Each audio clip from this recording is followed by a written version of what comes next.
आज की ताजा खबर, सोने चांदी के दाम में बहुत बड़ी खबर निकली है। नमस्कार, स्वागत है शुक्रवार के नए एपिसोड में। आज बाजार में ये साफ कर दिया कि समय और बाजार में एक गहरी समानता होती है। दोनों कब करवट बदल लें कहा नहीं जा सकता। आज ठीक वैसा ही देखने को मिला। बाजार ने जोरदार पलटी मारी और चांदी में भारी करेक्शन दर्ज किया गया। आज का वीडियो बेहद ध्यान से देखने वाला है, क्योंकि पूरे दिन बाजार में तेज अप डाउन बना रहा।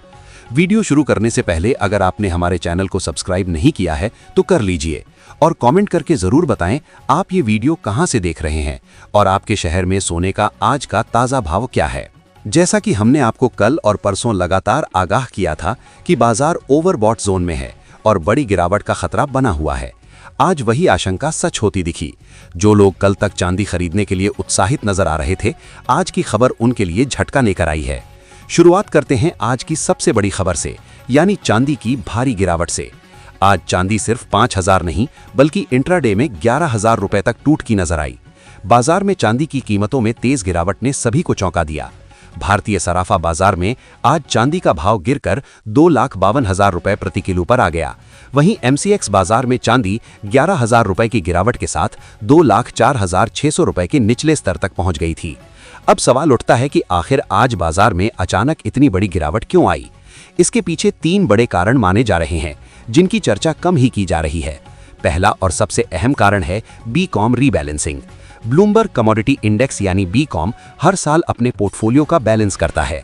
चूंकि 2025 में सोना और चांदी ने काफी ऊंचा रिटर्न दिया है, नियमों के अनुसार बड़े फंड्स को अब इन धातुओं में हिस्सेदारी कम करनी पड़ी।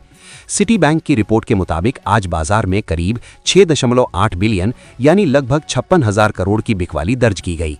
इसी वजह से कीमतों पर जोरदार दबाव बना। दूसरा बड़ा कारण CME मार्जिन में बदलाव है। दुनिया के सबसे बड़े एक्सचेंज CME ने चांदी के कॉन्ट्रैक्ट पर मार्जिन $2,000 से बढ़ाकर $25,000 कर दिया है। मार्जिन बढ़ने के बाद छोटे व्यापारियों को अपनी पोजीशन काटनी पड़ी, जिससे बाजार में बिकवाली और तेज हो गई। तीसरा कारण जियोपॉलिटिकल घटनाओं से जुड़ा है। अमेरिका ने वेनेजुएला के राष्ट्रपति मादुरो को पकड़ लिया है, जिससे बाजार की दिशा प्रभावित हुई।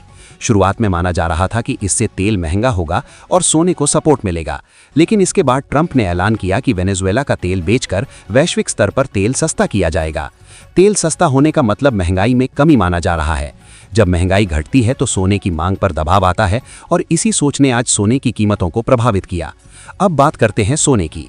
आज सोने में भी नरमी देखने को मिली, लेकिन चांदी जैसी तेज गिरावट नहीं रही। 24 कैरेट सोने का भाव आज गिरकर करीब 1,38,000 रुपए प्रति 10 ग्राम के आसपास आ गया है। दक्षिण भारत के शहरों और खासकर चेन्नई में सोने के भाव अभी भी मुंबई के मुकाबले करीब 1,000 रुपए ऊंचे बने हुए हैं। अगर 22 कैरेट जेवर वाले सोने की बात करें तो मुंबई में इसका भाव 1,26,500 रुपए प्रति 10 ग्राम चल रहा है। वहीं दिल्ली में 22 कैरेट सोना करीब 1,26,650 रुपए प्रति 10 ग्राम के स्तर पर बना हुआ है। अब रुख करते हैं ETF बाजार की ओर, जहां आज निवेशकों के लिए सबसे बड़ी निराशा देखने को मिली। अगर आपने कल 1 लाख रुपए सिल्वर ETF में निवेश किया होता तो आज आपको बड़ा झटका लगता। गिरावट के बाद आप करीब 4,600 रुपए के नुकसान में होते।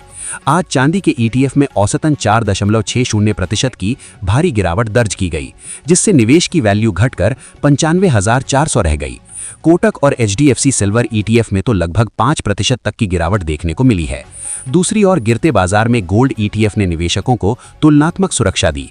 गोल्ड ETF में आज औसतन सिर्फ 0.60% की मामूली गिरावट दर्ज हुई, जिससे 1 लाख रुपए का निवेश घटकर 99,400 रुपए पर आ गया। यानी चांदी की तुलना में सोने में नुकसान काफी सीमित रहा। आगे बढ़ने से पहले एक जरूरी डिस्क्लेमर, ये वीडियो केवल जानकारी के उद्देश्य से तैयार किया गया है। इसमें बताए गए सोना, चांदी और ETF के भाव सार्वजनिक रूप से उपलब्ध आंकड़ों पर आधारित है। ये किसी भी प्रकार की निवेश सलाह नहीं है और मैं सेबी रजिस्टर्ड निवेश सलाहकार नहीं हूँ। निवेश करने से पहले अपनी स्वयं की जांच करें या किसी प्रमाणित वित्तीय सलाहकार से सलाह लेना जरूरी है। अब बात करते हैं अमेरिका से आ रही एक अहम और चिंताजनक खबर की। इसका असर आगे चलकर बाजार पर पड़ सकता है। अमेरिका में एक नया बिल पास होने की तैयारी है, जिसका नाम है सैंक्शनिंग ऑफ रशिया एक्ट 2025। इस बिल के तहत अगर भारत या चीन रूस से तेल खरीदते हैं तो उन पर 500% तक का टैरिफ लगाया जा सकता है। अगर ऐसा होता है तो भारत का रुपया कमजोर हो सकता है और डॉलर मजबूत होगा।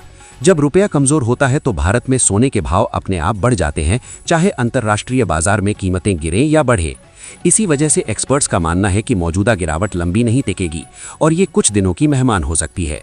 जेपी मॉर्गन और मॉर्गन स्टैनली अब भी अपने अनुमान पर कायम है कि 2026 में सोना 90,000 रुपए और चांदी 3 लाख रुपए तक जा सकती है। ऐसे में अगर आप निवेशक हैं तो ये गिरावट आपके लिए एक संभावित अवसर हो सकती है। हालांकि जो लोग शादी के लिए गहने खरीदने की योजना बना रहे हैं उनके लिए सलाह यही है कि 1-2 दिन और इंतजार किया जाए। संभव है कि भाव में अभी थोड़ी और नरमी देखने को मिले। अगर आपको हमारी ये विस्तृत और सटीक रिपोर्ट पसंद आई हो तो वीडियो को लाइक जरूर करें।